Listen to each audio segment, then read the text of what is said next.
तुम्हाला माहिती आहे का? एक सरकारी भरतीमध्ये तब्बल 509 जागा निघाल्या आहेत आणि अजूनही 90% लोकांना यांची माहितीच नाही. जर तुम्ही ही अपॉर्च्युनिटी मिस केली, तर खूप मोठी चूक ठरू शकते. या व्हिडिओमध्ये मी तुम्हाला पूर्ण माहिती देणार आहे. किती जागा आहेत, अर्ज कोण करू शकतो, सिलेक्शन प्रोसेस काय आहे आणि सॅलरी किती असेल. सर्वात आधी व्हॅकन्सीज बघू. या भरतीमध्ये एकूण 509 जागा आहेत.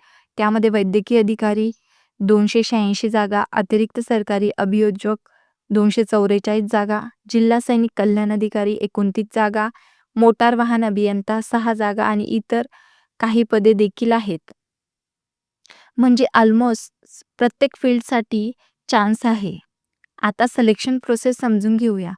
खूप इम्पॉर्टंट आहे. जर अर्ज जास्त आले तर एक लेखी परीक्षा होईल, त्यानंतर इंटरव्ह्यू. पण जर अर्ज कमी आले तर डायरेक्ट इंटरव्ह्यू घेतला जाईल. पण एक इम्पॉर्टंट कंडिशन आहे. फायनल सिलेक्शनसाठी इंटरव्ह्यूमध्ये किमान 41 मार्क लागतील. एलिजिबिलिटी बघा. तुमच्या फील्डनुसार ठरते.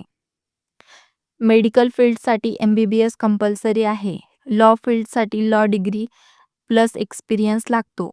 डिफेन्ससाठी मिलिटरी बॅकग्राऊंड आवश्यक आहे. त्यानंतर म्हणजे तुमच्या क्वालिफिकेशननुसार तुम्हाला डायरेक्ट चान्स मिळू शकतो.